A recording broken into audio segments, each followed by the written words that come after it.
सभी को नमस्कार, सत श्री अकाल, जय हिंद, जय श्री राम, हर हर महादेव, सलाम। स्वागत है एक बार फिर से आप सभी का रेलवे टेक्स्ट बुक पर और मेरा नाम है गगन। आज कुछ नए स्टूडियो से आप देख रहे हो, मैं क्लास ले रहा हूँ, थोड़ा अलग सा लग रहा होगा। अब बड़ा अजीब लग रहा है मुझे ही देखते हुए, कहाँ मैं ऊपर देख रहा हूँ। बट चलिए भैया, जैसा स्टूडियो है वैसे ही करना पड़ेगा, कोई बात नहीं। बाकी स्टूडियो को छोड़िए, पढ़ाई लिखाई लिख करते हैं यार कुछ। तो भैया आज हो चुकी है तारीख 10 जून, तो बस 10 जून हो चुकी है तारीख। शुरू करते हैं दोस्तों फटाफट फटाफट क्लास, बिना कोई टाइम पास वेस्ट किए। रिमोट नहीं है इनके पास, रिमोट नहीं है, कोई बात नहीं। शुरू करते हैं फटाफट क्लास। स्टार्टिंग में हम करेंगे पहले पिछले कल जो हमने करंट अफेयर्स किए थे उसको एमसीक्यू फॉर्मेट में, यानी कि 9 जून को जो हमने एमसीक्यू किए थे, आज 10 जून को एमसीक्यू फॉर्मेट में, जिससे कि पता लगे, पढ़ते भी हो, याद हो जाएगा। क्योंकि करंट अफेयर्स याद नहीं किए जाते, बार बार रीडिंग की जाती है, अपने आप याद हो जाते हैं। और फिर हम करेंगे आज के करंट अफेयर। चलिए शुरू करते हैं। तो दोस्तों पीडीएफ, पहले पीडीएफ पगलूज गगन सर रेलवेज नाम का टेलीग्राम चैनल है, 8 बजे के करीब चेक कर लेना, यहां पर आपको पीडीएफ पड़ी हुई मिल जाएगी। शुरू करते हैं। पहला सवाल आप सभी के सामने कि भैया इटली के फ्लेवियो कोबोली को हराकर फ्रेंच ओपन 2026 लड़कों का सिंगल्स का खिताब दोस्तों किसने जीता? कौन जीता दोस्तों ये टाइटल? शाबाश। फ्रेंच ओपन का 2026 का लड़कों का टाइटल फ्लेवियो कोबोली को हराकर भैया कौन जीता? तो भैया फ्रेंच ओपन का टाइटल फ्लेवियो कोबोली को हराकर जीता है, पहली बार किसी जर्मनी के आदमी ने जीता है। और उस आदमी का भी ये पहला ही ग्रैंड स्लैम टाइटल था। ये थे जर्मनी के अलेक्जेंडर ज़्वेरेव। आइए नेक्स्ट। तो जो अलेक्जेंडर ज़्वेरेव को ट्रॉफी मिली है, उस ट्रॉफी का क्या नाम है? एक बच्चे का कल मैसेज आया हुआ, कमेंट आया हुआ सॉरी, कि सर ये नहीं आता पेपर के अंदर। बेटा बता दे यार, पेपर में क्या आता है, मैं तो सिर्फ वही कर रहा हूं। मैं क्यों रोज सुबह उठ उठ कर, है ना, डेली पीपीटी बनाकर लेकर आ रहा हूं, तू बता दे। बेटा पता थोड़ी होता है, वो तो पेपर में जब सवाल आ जाता है फिर सोचते हैं कि हो ये भी हो सकता था, है ना। तो दोस्तों ध्यान रखेंगे, लड़कों के सिंगल्स की ट्रॉफी जो अलेक्जेंडर ज़्वेरेव को मिली है उसे कहा जाता है the musketeers cup. Next. French open के फाइनल में पोलैंड की माजा को 6-3, 6-2 से हराकर किसने अपना पहला ग्रैंड स्लैम खिताब जीता? तो बड़ा बढ़िया चीज हुई इस बार। फ्रेंच ओपन जो जीता है लड़का, उसका भी पहला फ्रेंच ओपन टाइटल, उसका भी पहला ग्रैंड स्लैम टाइटल। और जो लड़की जीती है उसकी भी पहला ही ग्रैंड स्लैम टाइटल। मतलब नए विजेता मिले हैं इस बार। तो भैया बताइए लड़कियों में कौन जीती है? पोलैंड की माजा को हराकर जीती है रशिया की मीरा जीती है। चलिए, और मीरा को जो ट्रॉफी मिली है उसका नाम क्या है? जो बच्चे नए हैं बता दूं बेटा, इन सभी करंट अफेयर्स को कल हम डिटेल में पढ़ चुके हैं। हमारी क्लास के यही एक, वो कह लो आप, पैटर्न रहता है। पहले दिन हम क्या करते हैं, हम पहले दिन पढ़ते हैं थ्योरी, जैसे कि इस रिवीजन के बाद हम पहले थ्योरी करेंगे, फिर उसको अगले दिन हम करेंगे एमसीक्यू फॉर्मेट में, ताकि वो चीज याद हो जाए। और फिर हफ्ते के एंड में हम करेंगे वीकली, जिससे कि वो चीज हमारे जहन में बैठ जाए। तो ये हमारी क्लास का दोस्तों कंसेप्ट रहता है।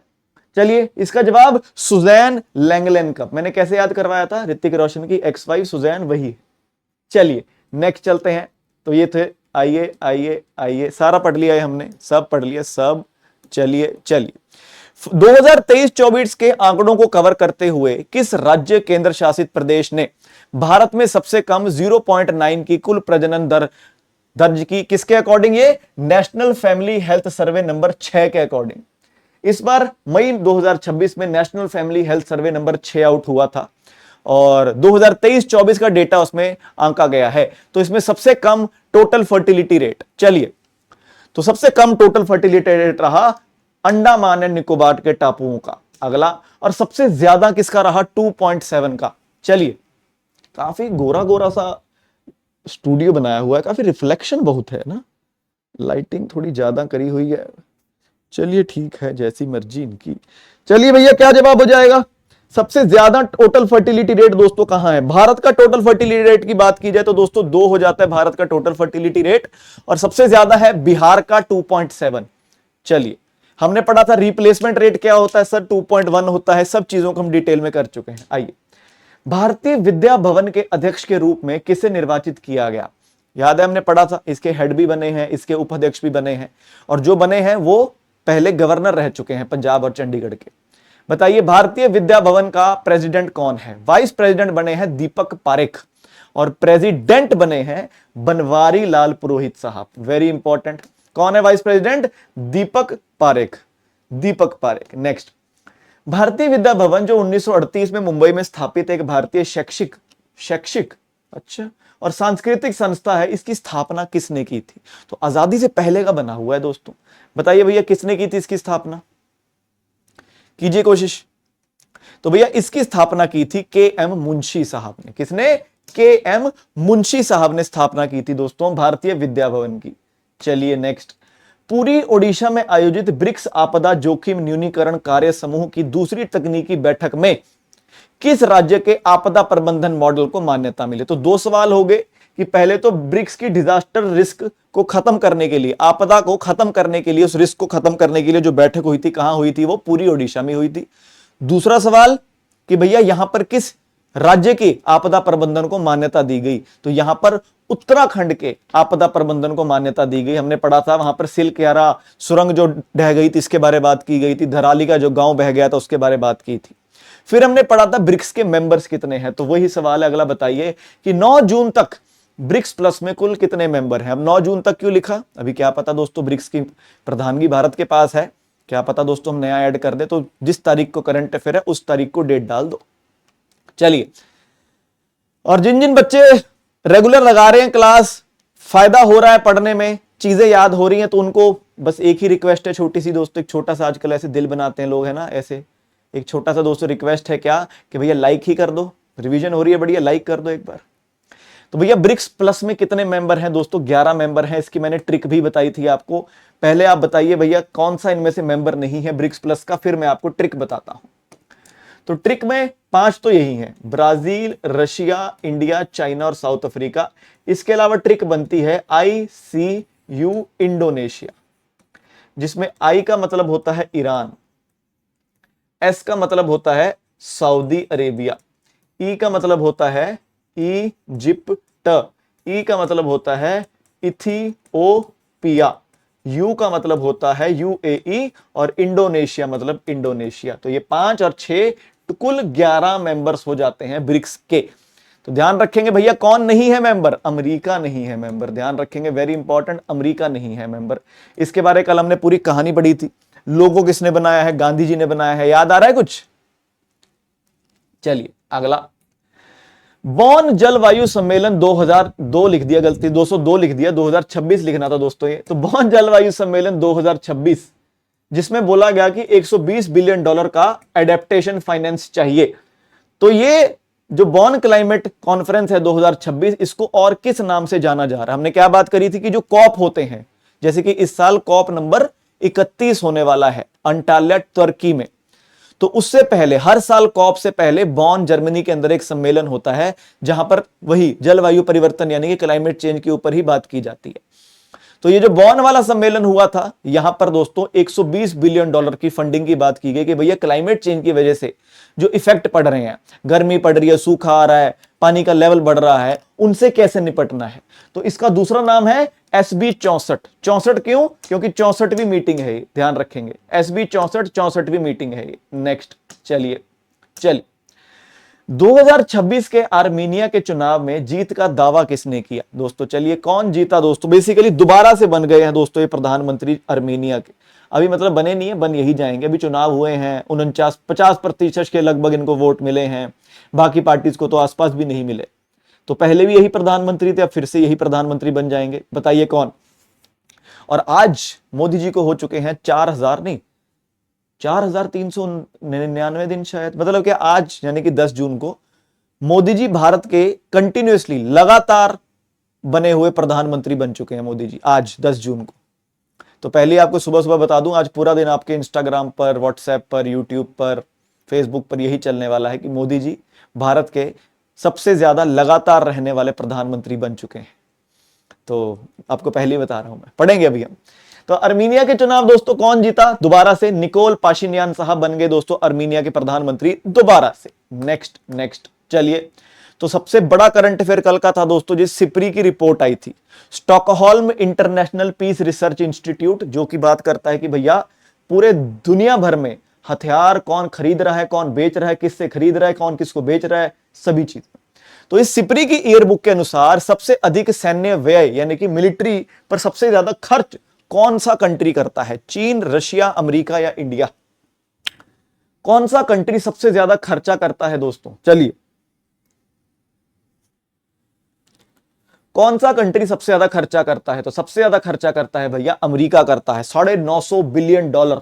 हम केवल $92 बिलियन। नेक्स्ट भैया सिपरी के अकॉर्डिंग भारत की रैंक कौन सी थी? हम कितना खर्चा करते हैं? केवल $92 बिलियन। हम कौन से नंबर पर आए दुनिया में दोस्तों खर्चा करने के मामले में? चलिए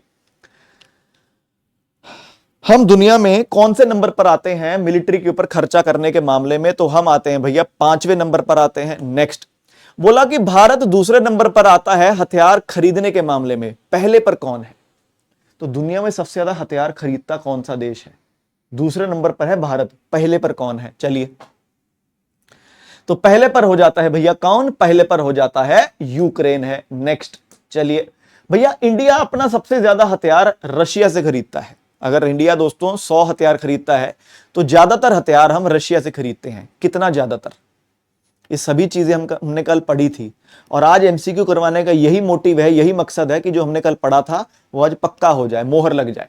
और फिर जब हम शनिवार को वीकली करेंगे फिर तो मजे मजे, है ना? तो भैया जवाब हो जाता है 40% हम रशिया से खरीदते हैं। इसके अनुसार भारत कौन से नंबर पर आता है दुनिया में न्यूक्लियर असले के मामले में? तो हमारे पास 190 न्यूक्लियर वेपन्स हैं, 190 न्यूक्लियर वेपन्स हैं। तो 190 न्यूक्लियर वेपन्स के साथ हम कौन से नंबर पर आते हैं? सबसे ज्यादा है रशिया के पास, दूसरे नंबर पर है चाइना। टोटल दुनिया में केवल 9 देश हैं जिनके पास न्यूक्लियर वेपन्स हैं। पाकिस्तान के पास है 170। बताइए भैया भारत कौन से नंबर पर आता है? भारत आता है 6ठे नंबर पर। तो ये मैंने कल बोला था आपको, SIPRI yearbook report, SIPRI full form Stockholm International Peace Research Institute की रिपोर्ट थी, जिसमें हमने पढ़ा कि सबसे ज्यादा खर्चा अपने हथियारों पर, मिलिट्री पर करता है अमेरिका, भारत आता है 5वें नंबर पर। हमने पढ़ा कि सबसे ज्यादा हथियार खरीदता है यूक्रेन, दूसरे नंबर पर खरीदता है भारत। फिर हमने पढ़ा कि भैया दुनिया में न्यूक्लियर वेपन किसके पास है? तो रशिया के पास सबसे ज्यादा है, दूसरे नंबर पर आता है अमेरिका और भारत आता है 6ठे नंबर पर। फिर कौन सी कंपनी सबसे ज्यादा बेचती है? Lockheed Martin. कौन सा राज्य सबसे ज्यादा खरीदता है? अफ्रीका। ये सभी चीजें हमने पिछली क्लास में की थी। तो ये थी हमारी अभी कल की रिवीजन, खत्म हुई है। अभी आज का करंट अफेयर करते हैं अब शुरू। ये देखिए कितना टाइम लगा, 12 से 13 मिनट लगे सिर्फ। इन 12-13 मिनटों में हमने करंट अफेयर रिवाइज कर लिए एमसीक्यू फॉर्मेट में, जिस तरह से पेपर में आते हैं। हमारा टारगेट ही ये है कि भैया बार बार रीडिंग इतनी कर लेंगे ना, बिना सोचे कि याद करना, मैं याद करवाऊंगा, तुम बस क्लास में आओ, ठीक है ना? तुम बस क्लास में आओ, याद करवाने की जिम्मेवारी भाई की। अब जिसने लाइक नहीं की वीडियो, अगर अच्छी लगी हो, क्लास चल रही है अभी तो क्लास, तो एक बार लाइक जरूर कर दो। आओ शुरू करते हैं। तो पहले आपको पता है भैया अंतरराष्ट्रीय योगा डे दोस्तों कब मनाया जाता है? बेसिक इंफॉर्मेशन लिख दूं पहले मैं कि भैया 21 जून को हम अंतरराष्ट्रीय योगा डे मनाते हैं, जिस दिन दोस्तों साल का सबसे बड़ा दिन होता है। 2015 में दोस्तों पहली बार मनाया गया था। इस बार दोस्तों इसका 12वां एडिशन है। कौन सा एडिशन है? 12th एडिशन है इस बार। तो भैया इन्होंने बताया है कि इस बार हम इसको सेलिब्रेट कहां कर रहे हैं? हम कर रहे हैं सेलिब्रेट इस बार इसको कोलकाता, मतलब पूरे भारत भर में सेलिब्रेट किया जाएगा, लेकिन एक बड़ा इवेंट होगा बेसिकली जहां पर मोदी जी जा रहे हैं। अब भैया बंगाल जीता है बीजेपी ने पहली बार, इस बार तो बंगाल के मजे होंगे काफी चीजों में। तो भैया बहुत बड़ा इवेंट हो रहा है कलकत्ता के अंदर, बेसिकली राष्ट्रीय लेवल पर इवेंट जो होगा कलकत्ता में होगा, बाकी इधर उधर होते रहेंगे। थीम हमने पढ़ा था योगा फॉर हेल्दी एजिंग, यानी कि अच्छे से बुजुर्ग होने के लिए योगा फॉर हेल्दी एजिंग, कि बुजुर्ग तो सब होंगे, योगा करो, हष्ट पुष्ट बिल्कुल स्वस्थ बूढ़े हो गया। तो ये हो जाता है दोस्तों इस बार की थीम, ध्यान रखेंगे इस चीज का। बड़ा छोटा सा करंट है, फिर प्यारा सा लेकिन इंपॉर्टेंट। नेक्स्ट, सरकार ने दोस्तों 4 राज्यों में 898 करोड़ की लागत से मेगा लेदर क्लस्टर बनाने की योजना बनाई है। मेगा लेदर क्लस्टर मतलब लेदर बनेगा भी वहीं पर, वहां से वो प्रोसेस भी वहीं पर होगा, प्रोसेस होकर फैक्ट्री में भी जाएगा, फैक्ट्री से किसी को पेंट करवाना है, कढ़ाई करवानी है, कुछ करवाना है, वो भी वहीं होगा, और वहीं से साथ ही साथ वो मार्केट भी निकल जाएगा। एक ही जगह पर क्लस्टर बना देना है, सब कुछ एक जगह पर। ऐसा मान लो सब्जी बना दी, किचन कैसा होता है हमारा, चाकू भी वहीं पर, फ्रिज भी वहीं पर, सब्जी निकाली काटी वहीं पर चूल्हा, उसी के ऊपर कढ़ाई, उसी के अंदर नमक वगैरह सब कुछ वहीं पर, गैस भी वहीं पर। ये हो गया क्लस्टर। अब मान लो बस लेदर की चीजें बनानी है, उसका क्लस्टर 4 राज्यों में बनाने जा रहे हैं हम, 898 करोड़। आइए, तो भैया सेंटर ने बोला कि हम 4 बनाएंगे। कहां कहां पर? मुजफ्फरपुर बिहार में 1, सीतापुर मध्य प्रदेश में 2, रायगढ़ जिला महाराष्ट्र में 3 और तमिलनाडु में दोस्तों 4। तमिलनाडु इंपॉर्टेंट है क्योंकि हमारे भारत का 40% लेदर तमिलनाडु से आता है। तो भैया सरकार ने बोला कि कुल मिलाकर हम यहां पर 898 करोड़ का दोस्तों इन्वेस्टमेंट करने वाले हैं। यहां पर लेदर और फुटवियर सेक्टर को बड़ा करेंगे। अब सबसे ज्यादा लेदर कहां यूज होता है? जूतों में तो होता है, वो तो अब जैकेट हो गया, पर्स हो गया, हर जगह आने लग गया, ज्यादातर जूतों में होता है। तो बेसिकली लेदर क्लस्टर 4 जगह पर, फिर से बिहार में सर, मध्य प्रदेश में, महाराष्ट्र में और तमिलनाडु में, इन 4 जगहों पर लेदर क्लस्टर बना रहे हैं। जैसे मैंने आपको बोला तमिलनाडु बहुत इंपॉर्टेंट है हमारे लिए क्योंकि तमिलनाडु में रानीपेट में बना रहे हैं। तो भैया तमिलनाडु भारत का 40%, अगर 100 किलो लेदर बन रहा है इंडिया में, 40 किलो लेदर ये बना रहे हैं, बताइए। तो भैया मेगा लेदर क्लस्टर चमड़े के उत्पादों, जूते, सहायक उपकरण और संबंधित विनिर्माण इकाइयों के लिए औद्योगिक पार्क है। एक ही जगह सब कुछ लगा देना है। इस तरह के समूहों में आमतौर पर सामान्य बुनियादी ढांचा, औद्योगिक भूखंड, रसद सुविधाएं, कुछ मामलों में चर्म शोधन संचालन, बेसिकली कुछ रिफाइन वगैरह करना हो, या फिर जो लेदर जब बनता है उससे कुछ ऐसी पदार्थ निकलते हैं, पानी गंदा हो जाता है तो उसका भी ट्रीटमेंट करना हो, सब कुछ एक ही जगह पर हो जाएगा। तो दोबारा बार बार बोल रहा हूं, बिहार, मध्य प्रदेश, महाराष्ट्र और तमिलनाडु, इन 4 जगहों पर सरकार लेदर क्लस्टर बना रही है। लेदर ही लेदर कर देंगे। आइए नेक्स्ट। तो भैया देखिए क्या चल रहा है भैया दुनिया में, तुमको पता ही नहीं है कुछ। तो भैया भारत में हुई पहली विश्व योग आसन चैंपियनशिप, मजाक नहीं कर रहा, सच में पहली विश्व की योग आसन चैंपियनशिप। और भैया इंडिया ने ऐसा रॉक किया, ऐसा रॉक किया कि आप सोच ही नहीं पाओगे कि कैसा रॉक किया है। हमने 114 मेडल जीते, 114 ही है ना, 114 मेडल जीते, 102 गोल्ड है हमारे। व्हाट मैं भी हैरान था। तो भैया भारत ने पहली विश्व योगासन चैंपियनशिप में 114 पदक जीते। जैसे आप पढ़ ही सकते हैं कि पहली वर्ल्ड योगासन चैंपियनशिप हुई अहमदाबाद, गुजरात में हुई है। पता नहीं नाम को कैसे लिखने लगे गुजराती, अहमदाबाद में हुई। तो भारत ने गुजरात के अहमदाबाद में ट्रांस स्टेडिया में पहली विश्व योगासन चैंपियनशिप की मेजबानी की। भारत ने 102 gold medal, by God, total 114 शतक बोल रहा है, 114 पदक जीते और टोटल 79 देशों ने यहां भाग लिया था।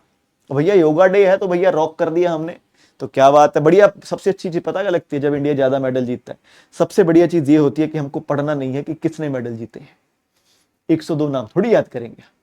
तो ध्यान रखेंगे कहां पर हुई, अहमदाबाद में हुई। 114 मेडल, कुल 102 गोल्ड, 9 सिल्वर और 3 ब्रॉन्ज। यहां पर क्या हुआ, योगा कर दिखाया लोगों ने। बस करिए, चक्र आसन करके दिखाइए, भुजंग आसन करके दिखाइए, वो सभी आसन, है ना।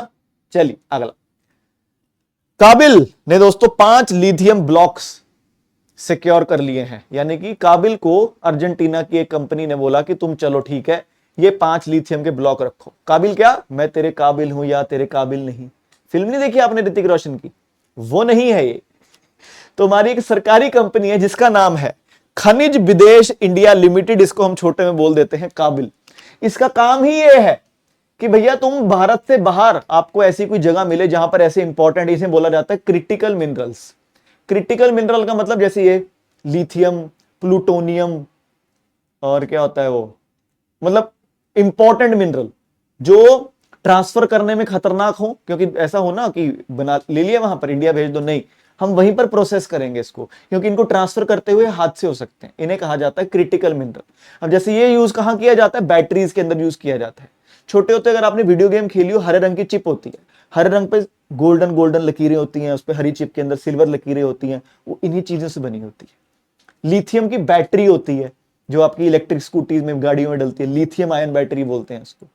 तो जो काबिल है, खनिज विदेश इंडिया लिमिटेड ने 5 ब्लॉक्स हैं जो अर्जेंटीना में मिल गए हैं। दोस्तों ये रंग बिरंगा देख रहे हो, ये सारा उसको लिथियम को ही प्रोसेस किया जा रहा है। तो 5 अर्जेंटीना में ब्लॉक्स मिल गए हैं। कहां पर, कोई काटामार्का प्रोविंस है, जैसे हमारे हिमाचल प्रदेश, पंजाब, हरियाणा, राजस्थान, मध्य प्रदेश, बिहार, उत्तर प्रदेश, उनके वहां है काटामार्का अर्जेंटीना में।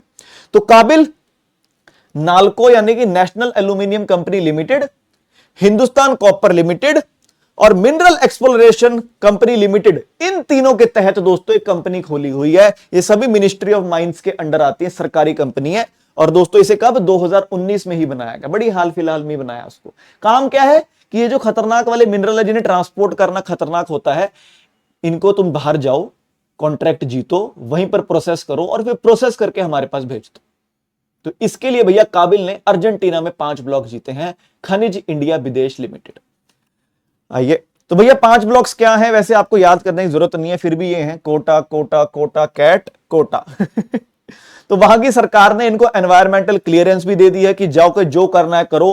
कहते वहां पर तुम ड्रिलिंग करो, चाहे तुम सर्वे करो, चाहे और ड्रिलिंग करो, जो करना है करो, हमारी तरफ से देखो कोई भी आपको मतलब हर तरह की आपको मदद की जा रही है। यह बात करी है अर्जेंटीना की सरकार ने। अर्जेंटीना की सरकार, राष्ट्रपति जेवियर मिलेई। आओ, तो भैया इन ब्लॉकों की खोज और खनन के लिए प्रारंभिक समझौते पर 15 जनवरी 24 को काबिल और काटामार्का मिनेरा एनर्जेटिका, ये नाम की कंपनी है, इनके बीच हस्ताक्षर हुए थे, जो कैटामार्का प्रांत का एक राज्य स्वामित्व वाला उद्यम है। जैसे कि हमारी सरकारी कंपनी है काबिल, हमारी सरकारी कंपनी है काबिल, वैसे ही अर्जेंटीना वालों की सरकारी कंपनी है काटामार्का मिनेरा एनर्जेटिका। तो इन दोनों के बीच बोला कि 2024 में समझौता हो गया था कि भैया ये 5 तुम्हारे होंगे। वही बात है, कागजी कार्रवाई चलते चलते, क्लियरेंस मिलते मिलते 2026 हो गया है। और हमारे वाले बोल रहे हैं काबिल वाले कि हम तो एक ब्रांच ऑफिस भी खोलने वाले हैं कैटामार्का में। तो यह किसी सरकारी कंपनी द्वारा भारत की पहली लिथियम अन्वेषण और खनन परियोजना है। ब्लॉकों से उत्पादन 29 के आसपास शुरू होने की उम्मीद है। तो भैया मजे मजे हो जाएंगे हमारे बेसिकली। तो अर्जेंटीना आपको पता होगा भैया, Messi Lionel Messi, football world cup start हो गया भैया, होने वाला है।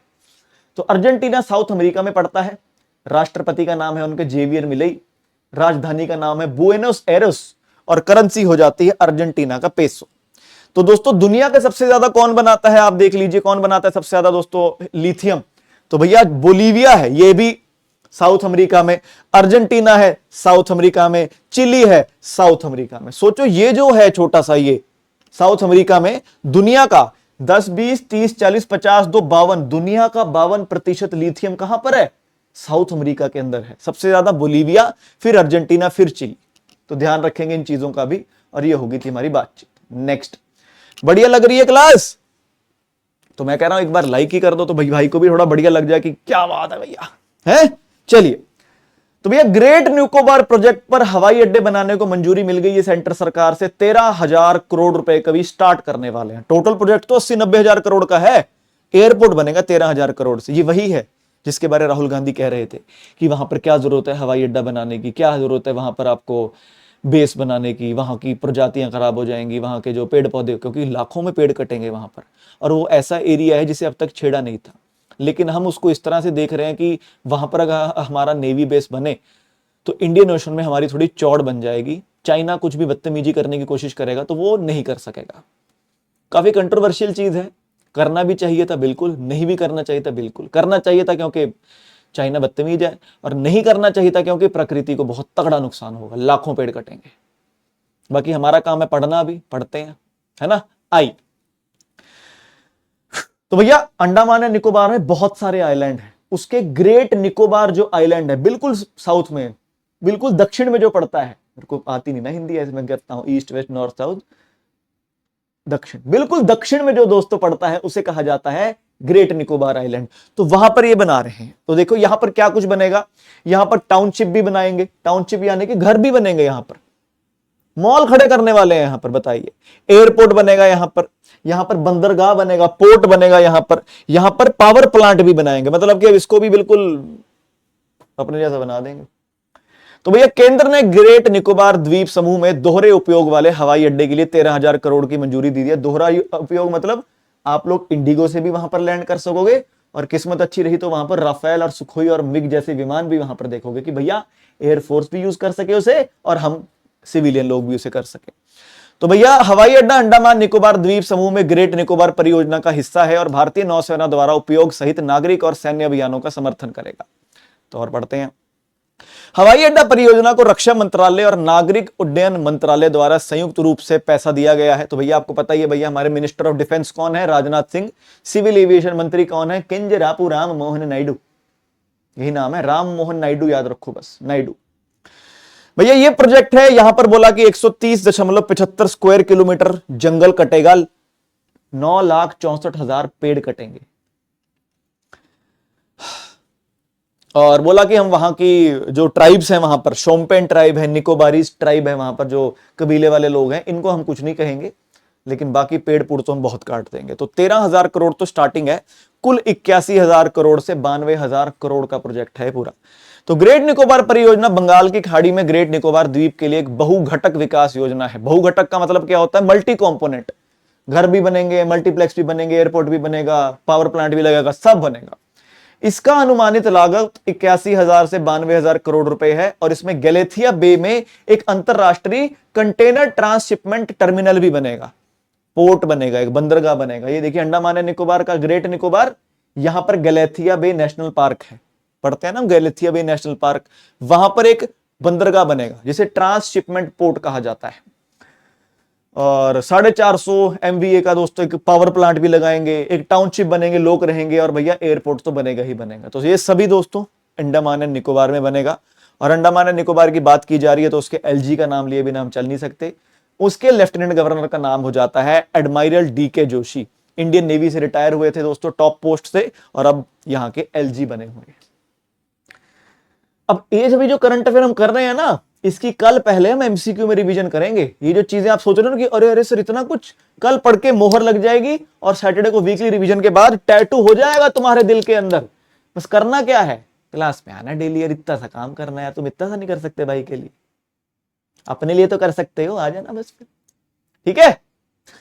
चलिए अगला, 2-3 दिन हो गए इस बात को, लेकिन आपको पता लग गया होगा। तो भैया हमारे ऑयल मिनिस्टर ने, हमारे ये हैं ऑयल मिनिस्टर, इनका नाम है हरदीप पुरी। तो लोग बेचारे नितिन गडकरी को गालियां देते रहते हैं कि भैया नितिन गडकरी ने E20 कर दिया। हरदीप पुरी जी भी तो साथ हैं। नितिन गडकरी का काम कौन सा मंत्रालय है? सड़क ट्रांसपोर्ट है ना, नेशनल हाईवे वाला। तेल कौन देखता है? हरदीप पुरी। ये बचे रहते थे। इस बार गडकरी ने बोला मैं नहीं जा रहा पाजी, अपा नहीं जाते, अब कले कले जाओ।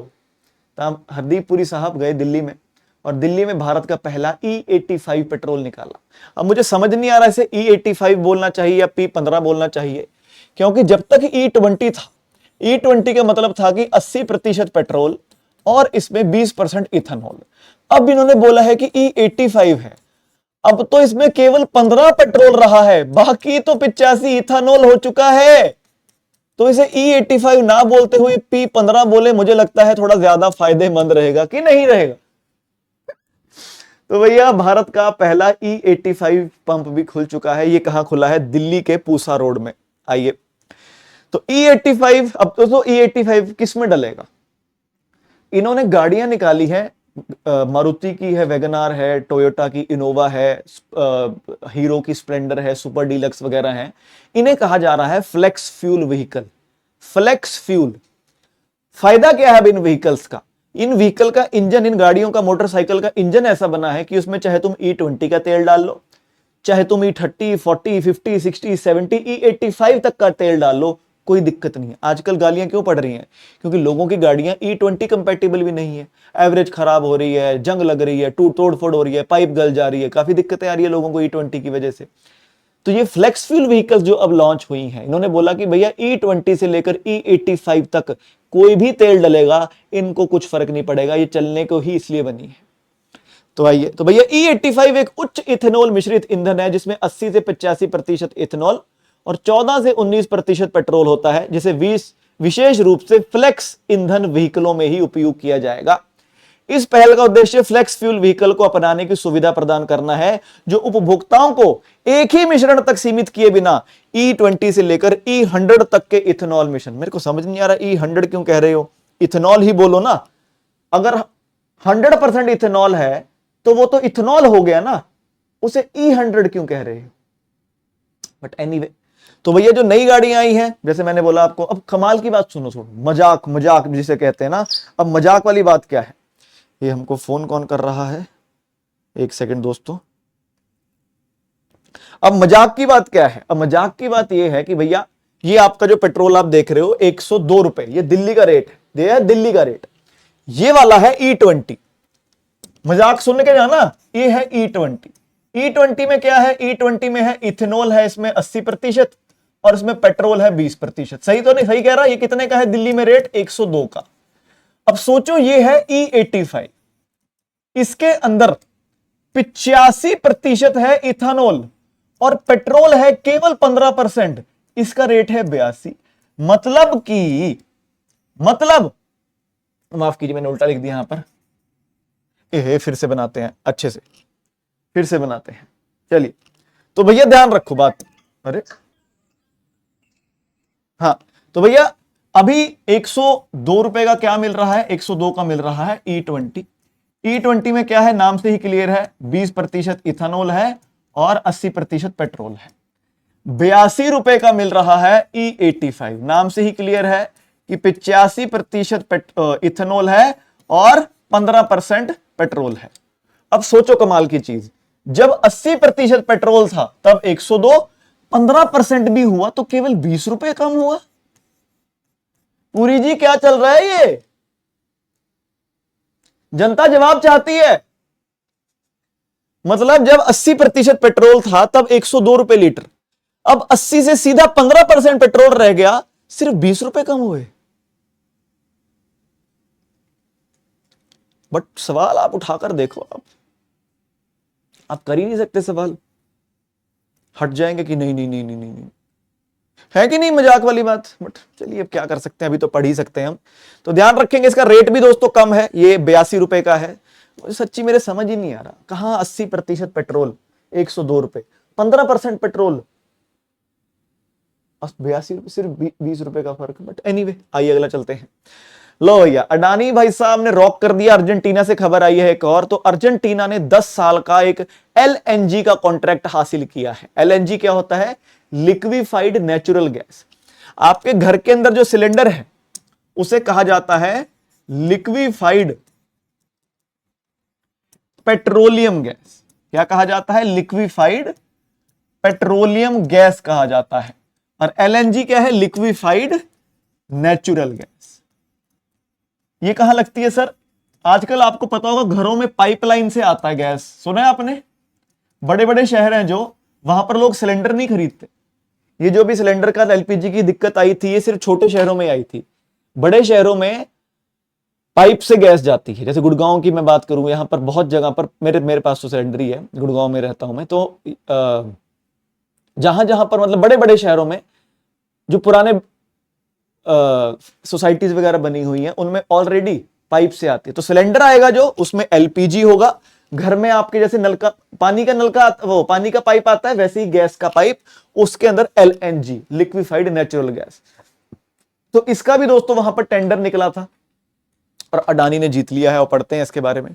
चलिए, अडानी पोर्ट और स्पेशल इकोनॉमिक जोन लिमिटेड, ये कंपनी है दोस्तों। इन्होंने कहा 10 साल का कॉन्ट्रैक्ट जीता है हमने, क्या कि भैया लिक्विफाइड नेचुरल गैस एक्सपोर्ट करेंगे हम। और बोला $70 मिलियन या फिर दोस्तों 666 करोड़ रुपए का ये कॉन्ट्रैक्ट हो चुका है। बढ़िया सब्जी बातचीत है। तो ये कॉन्ट्रैक्ट मेरिडियन ट्रांसपोर्टर मैरीटोम्स एसए नाम से कंपनी खोली है दोस्तों अडानी ने। अब अडानी की ये कंपनी है जो, ये वाली Adani ports and special economic zone, ये कंपनी इंडिया की है। अब इन्होंने जब वहां पर गए, अब वहां पर एक कंपनी खोल दी। जैसे एयरटेल इंडिया की है, एयरटेल अफ्रीका जाता है तो एयरटेल अफ्रीका बन जाता है। ऑडी है कंपनी बाहर, लेकिन इंडिया आके वो ऑडी इंडिया बन जाता है। हुंडई बाहर की है, हुंडई इंडिया बन जाती है, क्योंकि इंडिया में फिर इंडिया के रूल्स लागू होंगे। तो इन्होंने अपनी अडानी कंपनी का एक अर्जेंटीना में जाकर कंपनी खोल दी, जिसका पूरा नाम क्या है, उसका पूरा नाम है अडानी हार्बर इंटरनेशनल एफजेडसीओ। तो इन्होंने इस अडानी हार्बर के साथ वहां की एक लोकल कंपनी मैरीटाइम ट्रांसपोर्ट के साथ टाई अप किया और बोला कि भैया हम करेंगे एलएनजी को एक्सपोर्ट। तो लिक्विफाइड नेचुरल गैस सिर्फ अडानी नहीं जीता, अडानी ने वहां की एक लोकल कंपनी जिसका नाम है मेरिडियन ट्रांसपोर्ट, उसके साथ टाई अप किया। अडानी अपने नाम से नहीं गया वहां पर, जो अडानी की जो कंपनी है अडानी एयरपोर्ट स्पेशल, अडानी गया था अडानी हार्बर के नाम से। चलिए इतना जानना आपके लिए जरूरी नहीं है, बस इतना ध्यान रखना कि भैया 10 मिलियन टन एलएनजी भारत में 2027 से आने लग जाएगी अर्जेंटीना से। तो भैया पहली भारतीय कंपनी कौन सी बनी है दोस्तों अर्जेंटीना में एलएनजी का 10 साल का कॉन्ट्रैक्ट जीतने वाली, अडानी की कंपनी बनी है। और 2027 तक 10 मिलियन टन एलएनजी हमारे पास हर साल आना शुरू हो जाएगी। अब अडानी ने कौन सी कंपनी ने किया, कैसे किया, किसके साथ मिलकर किया, वो आपके सामने लिखा है पेपर में, बस इतना ही आएगा। कौन सी कंपनी है? अडानी की कंपनी है, दैट्स इट। नेक्स्ट चलते हैं। तो ये बातें हम कर ली हैं। आइए लो भैया, साउथ कोरिया में एट लास्ट 1 साल के बाद दोस्तों प्रधानमंत्री मिलने वाला है और उनकी वो 2 दशकों की पहली महिला प्रधानमंत्री होने वाली है। तो मेरे को ना बड़े क्यूट लगते हैं दोस्तों ये लोग। क्यों लगते हैं क्यूट? तो इनका जो पुराना राष्ट्रपति था ना, उस राष्ट्रपति ने ना वहां पर बगावत कर दी, फौज लेकर आ गया वो सड़कों के ऊपर, काफी कुछ क्रेजी काम हो गए थे। लेकिन इतने अच्छा है राष्ट्रपति इनका था, प्रधानमंत्री ने बगावत कर दी, सड़कों पर फौज आ गई, टैंक लेकर आ गए थे। लेकिन किसी तरह से कुछ संसद मेंबर इनके पार्लियामेंट में जाकर एक मत पास करके आगे, वोट करके आगे कि भैया इस प्रधानमंत्री को हम हटा रहे हैं। और वो प्रधानमंत्री पता है कह रहा, अच्छा आपने पास कर दिया पार्लियामेंट में जाके, शिट यार अब तो मानना पड़ जाएगा मेरे को।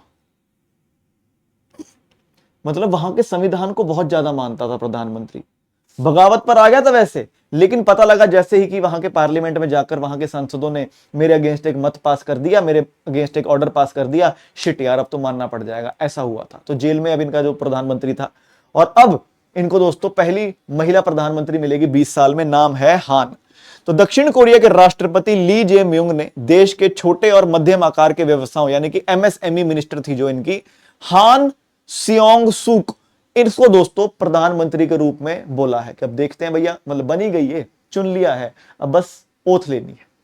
तो कोरिया के राष्ट्रपति ली जे म्यूंग, कोरिया की प्रधानमंत्री हान सियोंग सुक, राजधानी सियोल, करेंसी वॉन। और भैया अब तो जापान इनका पड़ोसी देश, वहां पे महिला प्रधानमंत्री है, सने टकैची, है ना, याद है कुछ? थक गए यार, काफी ज्यादा करंट अफेयर हो गए मेरे को लग रहा है ऐसा आज। एक बार लाइक ही कर दो भाई का थकने पर लाइक नहीं करोगे? आइए अगला चलते हैं। आईआईटी मंडी दोस्तों पहला प्रीमियर इंस्टीट्यूशन बन गया है भारत का जो बीटेक दे रहा है क्वांटम साइंस और इंजीनियरिंग के अंदर। क्या बात है भैया, आईआईटी मंडी कहां पर है? हिमाचल प्रदेश में है। तो बोला इसके अंदर क्वांटम साइंस और इंजीनियरिंग सिखाई जाएगी आने वाली जनरेशन को, कैसे आप क्वांटम कंप्यूटिंग कर सकते हो, quantum communication, sensing technology, material science, hardware engineering. मेरे को भी समझ नहीं आया, बस ध्यान रखना है इतना कि आईआईटी मंडी पहली बनेगी जो बीटेक करवा रही है क्वांटम कंप्यूटिंग के अंदर। इसके अलावा कह रहे हैं इन्होंने बीटेक खोल दी है agriculture engineering with data analytics और chemical engineering with data analytics. पता नहीं क्या कर रहे हैं ये। तो ध्यान रखना भैया, बीटेक पहली भारत में क्वांटम कंप्यूटिंग में कौन करवा रहा है? आईआईटी मंडी करवा रहा है। आपसे क्वेश्चन, भारत का पहला आईआईटी कौन सा था? सोचो सोचो। तो पहला आईआईटी था आईआईटी खड़गपुर, 1950 में बना था। तो ध्यान रखेंगे इस चीज को भी। मई 1950 में स्थापित भारतीय प्रौद्योगिकी संस्थान खड़गपुर भारत में स्थापित दोस्तों पहला आईआईटी था। आइए लो भैया, ब्रिक्स है भैया, ब्रिक्स की बैठकें चल रही हैं। अब जैसे हमने पढ़ा था ब्रिक्स की डिजास्टर रिस्क रिडक्शन पर कि भैया आपदा में कैसे हम रिस्क को कम करें, तो वो बैठक हुई थी पूरी ओडिशा के अंदर। अब ब्रिक्स वालों की दोस्तों खेती बाड़ी के ऊपर कॉन्फ्रेंस हुई है इंदौर में। तो बस इतना ही है इसके अंदर कि भैया ब्रिक्स कृषि सम्मेलन 2026 इंदौर में हो, इतना ही है।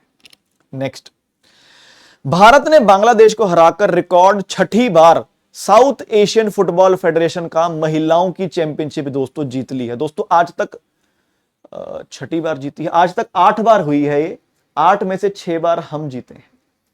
तो साउथ एशियन फुटबॉल फेडरेशन की लड़कियों की चैंपियनशिप हुई थी और इसमें भारत ने बांग्लादेश को फाइनल में हराकर जीत लिया। अच्छा, बाकी 2 बार कौन जीता था? 6 में से 8 में से 6 बार इंडिया, बाकी 2 बार बांग्लादेश। तो फाफ महिला चैंपियनशिप के फाइनल में भारत ने गत चैंपियन बांग्लादेश को 3-1 से हराकर रिकॉर्ड 6ठी बार खिताब जीता। यह मैच गोवा के मडगांव में खेला गया था। और पहला एडिशन की बात की जाए तो दोस्तों 2010 में भारत जीता।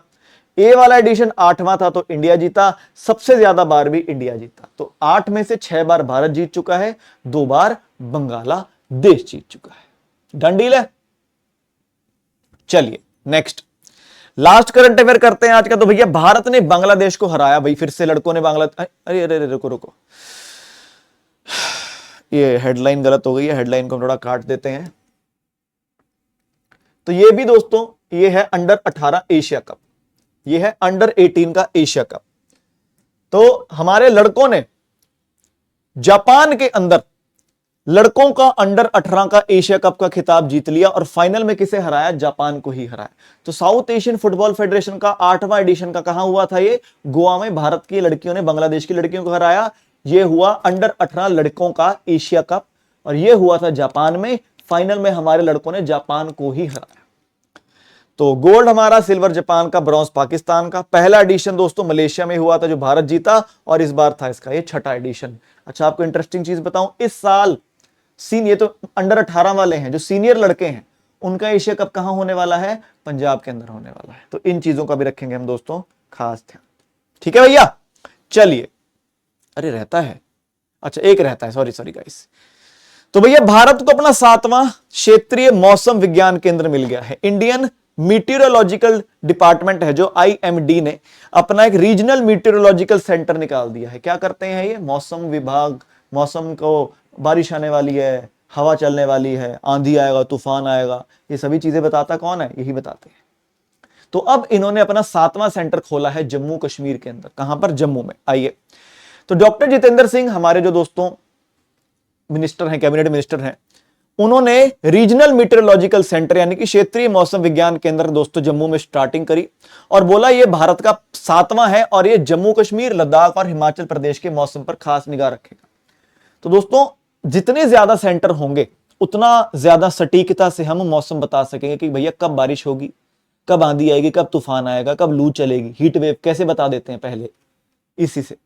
तो दिल्ली के अराउंड का वेदर सबसे ज्यादा सटीकता से बताया जाता है क्योंकि दिल्ली में है, दिल्ली मतलब राजधानी है, यहां नहीं होगा तो कहां होगा। लेकिन बाकी जगहों पर दूर से देखना पड़ता था सैटेलाइट को, तो सैटेलाइट ढंग से देख नहीं पाती थी, डेटा ढंग से हम कर नहीं पाते थे।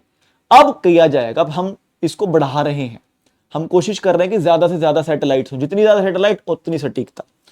तो भैया जैसे बोला जम्मू कश्मीर, लद्दाख और हिमाचल को देखेगा। बाकी दोस्तों सेंटर्स ये हैं हमारे, नई दिल्ली है, मुंबई है, चेन्नई है, कोलकाता है, नागपुर, गुवाहाटी और जम्मू, ये 7 हमारे सेंटर्स हो जाते हैं। तो ये थी दोस्तों हमारी आज की क्लास। PDF आपको यहां पर मिल जाएगी। अब जिन्होंने पहले होमवर्क ले लो और फिर जिन बच्चों ने कल जवाब दिया था उनके बारे में भी बातचीत हम करने वाले हैं।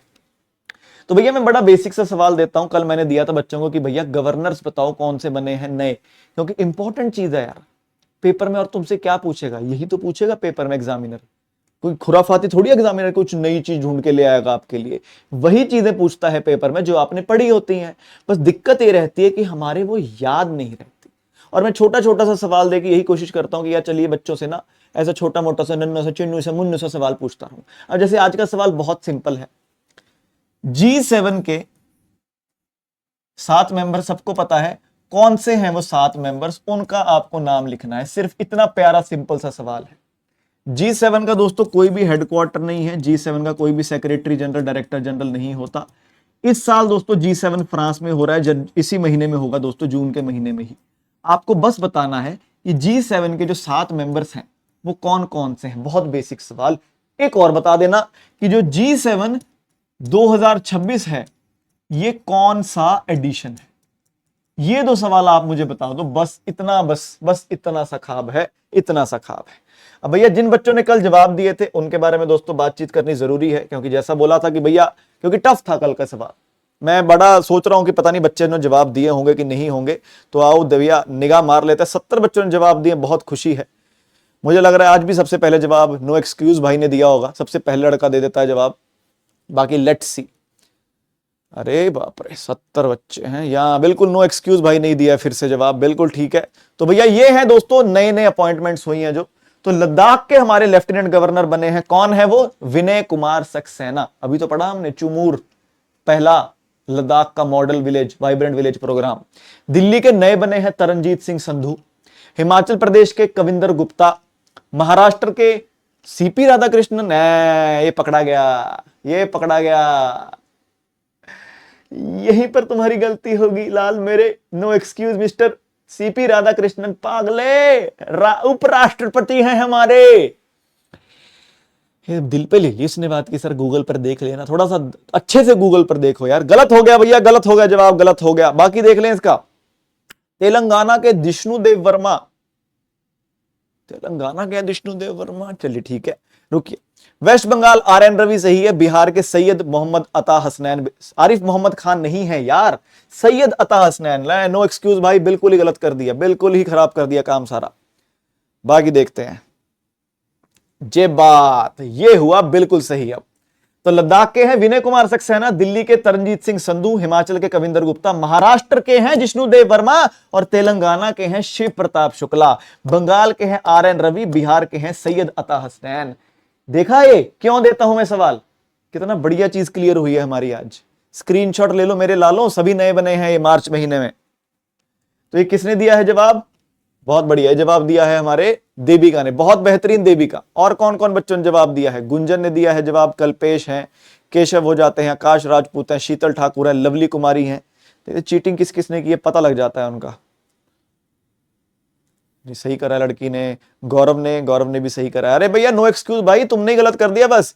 BC सुमन ने, सबने सही किया है। कोयल ने भी सही किया, सबने सही किया बेसिकली। रुपेंद्र पटेल, रुपेंद्र ने भी सही किया। Varsha, Hansraj, Latasha, Indian Goku, Ramesh YouTube channel, Bhakti Dhara सत्संग, संतना सोनोवाल, प्रियंका सिंह, आदित्य श्रीवास्तव, शिल्पा, तुलसी नायक, सोनम, विशाल, अनु ने नहीं पूछ के हो, मेरी क्लास 2 घंटे के लिए मेरे पास है। Mohit Chandel, Sunny, Vishal, AI video maker, अच्छा, Bhumi, Anshu, Manish, Ishita, Rakhi Rajak, Manav Sharma, Jasdeep, Jatin, Suju, Subrita, Subhashish, vibes play, Parveen Goyal, Ashish Verma, Prajakta, waiting for my fauji, Lucky, देख लें रैंडम, बिल्कुल सही है। कोमल कश्यप, बिल्कुल सही है, बिल्कुल सही है। मेडिकल स्टूडेंट, हे शॉर्ट्स, मोनिका, ये सही है। श्री कविंदर, बिल्कुल सही है जी। कुमारी रुचि, उदय साहू, कुमारी रुचि, एनिमेशन स्टोरी, सोनू सुमन, फैक्ट जोन, सोनू गुप्ता, निशा बाथम, मंजीत सिंह, काजल शरणागत, दीपांकर, आकाश। तो भैया बाकी सबने सही दिया, नो एक्सक्यूज बेटा, तुम तो पकड़े गए। तो भैया यही छोटे छोटे से सवाल हैं जो इंपॉर्टेंट होते हैं। अब जैसे आज का मैंने जवाब आपसे पूछा कि भैया G7 के कौन कौन से देश हैं और कौन सा एडिशन है इस साल बैठक का, यही आपके छोटा सा सवाल काम आएगा। अब जैसे अब नो एक्सक्यूज भाई नहीं बोलेगा कभी भी इस चीज को, है ना। चलिए सभी को नमस्कार, जय हिंद, जय भारत।